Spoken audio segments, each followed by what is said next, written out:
Hello दोस्तों, welcome to JEE NEET academy. आज के इस वीडियो में हम लोग डिस्कस करेंगे कि एनआईटी पटना में कंप्यूटर साइंस के लिए आपको कितनी रैंक चाहिए होगा अलग अलग कैटेगरी में। तो आप सभी को पता है कि सारे एनआईटीज़ में होम स्टेट और अदर स्टेट का कोटा लगता है, यानी जो 50% सीट है वो होम स्टेट के कैंडिडेट के लिए होता है और जो 50% सीट होता है वो अदर स्टेट के स्टूडेंट के लिए होता है। तो आज के इस वीडियो में हम लोग बात करेंगे। तो वीडियो में आगे बढ़ने से पहले मैं आप सभी लोगों से रिक्वेस्ट करूंगा कि वीडियो को लाइक और चैनल को सब्सक्राइब ज़रूर से कर दें, ताकि इसी तरह के इंपॉर्टेंट इन्फॉर्मेशन आपको मिलती रहे जेईई मेंस के काउंसलिंग से रिगार्डिंग। आपका एग्ज़ाम होने से लेकर कॉलेज में एडमिशन तक जितनी भी इंफॉर्मेशन होगी वो सब आपको इसी चैनल पर मिलती रहेगी। तो चलिए हम लोग वीडियो को स्टार्ट करते हैं। तो सबसे पहले हम लोग होम स्टेट कोटा के बारे में बात करेंगे।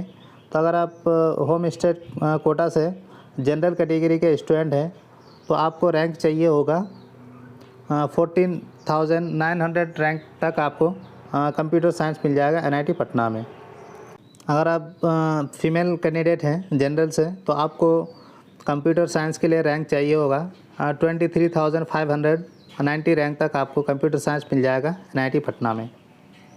अगर आप पीडब्ल्यूडी कैटेगरी से हैं तो 300 रैंक में आपको मिल जाएगा, और अगर फीमेल कैटेगरी में पीडब्ल्यूडी है तो आपको 550 तक एनआईटी पटना में कंप्यूटर साइंस मिल जाएगा। अगर आप ईडब्ल्यूएस कैटेगरी से आते हैं तो आपको चाहिए होगा 2396 रैंक, और अगर ईडब्ल्यूएस कैंडिडेट के फीमेल कैंडिडेट हैं, अगर आप फीमेल कैंडिडेट हैं तो आपको चाहिए होगा 3,590 रैंक तक आपको कंप्यूटर साइंस मिल जाएगा एनआईटी पटना में। अगर ईडब्ल्यूएस में पीडब्ल्यूडी है तो आपको 80 रैंक तक आपको कंप्यूटर साइंस मिल जाएगा एनआईटी पटना में। अगर आप ओबीसी एनसीएल से आते हैं तो आपको रैंक चाहिए होगा 4,725 रैंक तक आपको कंप्यूटर साइंस मिल जाएगा एनआईटी पटना में। अगर ओबीसी एनसीएल के फीमेल कैंडिडेट हैं तो आपको चाहिए होगा 8,760 रैंक, और अगर ओबीसी पीडब्ल्यूडी कैंडिडेट हैं तो आपको 150 रैंक में मिल जाएगा। और अगर आप एससी कैटेगरी से आते हैं तो आपको चाहिए होगा 3,390 रैंक चाहिए होगा कंप्यूटर साइंस के लिए एनआईटी पटना में। अगर आप एससी कैटेगरी के फीमेल कैंडिडेट हैं तो आपको चाहिए होगा 5,850 रैंक कंप्यूटर साइंस के लिए एनआईटी पटना में। अगर आप एससी पीडब्ल्यूडी कैंडिडेट हैं तो आपको 100 रैंक तक में कंप्यूटर साइंस मिल जाएगा एनआईटी पटना में। तो ये हुई होम स्टेट कैंडिडेट के लिए। अगर आप बिहार के रहने वाले हैं तो आपको इस रैंक पे कंप्यूटर साइंस मिल जाएगा एनआईटी पटना में। लेकिन अगर आप बिहार से नहीं हैं, अदर स्टेट से हैं, तो आपको कितनी रैंक चाहिए होगी कंप्यूटर साइंस के लिए एनआईटी पटना में। तो चलिए हम लोग देखते हैं। तो अगर आप जनरल कैटेगरी से आते हैं तो आपको रैंक चाहिए होगा 12,490 रैंक में आपको कंप्यूटर साइंस मिल जाएगा एनआईटी पटना में। अगर आप फीमेल कैटेगरी से आते हैं तो आपको मिनिमम 20,700 रैंक तक एनआईटी पटना में कंप्यूटर साइंस मिल जाएगा।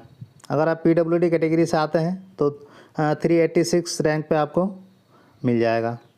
अगर आप फीमेल पीडब्ल्यूडी हैं तो आपको मिल जाएगा 709 रैंक तक कंप्यूटर साइंस मिल जाएगा एनआईटी पटना में। अगर आप ईडब्ल्यूएस कैटेगरी से आते हैं तो आपको रैंक चाहिए होगा कंप्यूटर साइंस के लिए 1,880 रैंक आपको चाहिए होगा। अगर आप ईडब्ल्यूएस के फीमेल कैंडिडेट हैं तो आपको चाहिए होगा 3,150 रैंक, और अगर आप ईडब्ल्यूएस पीडब्ल्यूडी कैंडिडेट हैं तो आपको 100 रैंक चाहिए होगा कंप्यूटर साइंस के लिए एनआईटी पटना में। अगर आप ओबीसी एनसीएल के कैंडिडेट हैं तो आपको चाहिए होगा 4,300 रैंक, और अगर ओबीसी एनसीएल के फीमेल कैंडिडेट हैं तो आपको चाहिए होगा 7,770 रैंक तक आपको कंप्यूटर साइंस मिल जाएगा एनआईटी पटना में। ओबीसी एनसीएल अगर पीडब्ल्यूडी कैटेगरी क्या है तो आपको, अगर आप ओबीसी एनसीएल में पीडब्ल्यूडी कैटेगरी से आते हैं तो आपको 150 रैंक पे कंप्यूटर साइंस मिल जाएगा एनआईटी पटना में।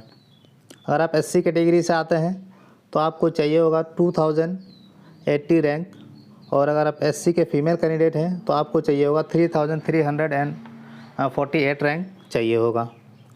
अगर SC के PWD है तो आपको 40 रैंक चाहिए होगा, और अगर आप ST कैटेगरी से आते हैं तो आपको ST कैटेगरी में जेंडर न्यूट्रल के लिए 1040 रैंक तक आपको कंप्यूटर साइंस मिल जाएगा NIT पटना में। अगर आप ST कैटेगरी के फीमेल कैंडिडेट हैं तो आपको 1740 रैंक तक कंप्यूटर साइंस मिल जाएगा NIT पटना में।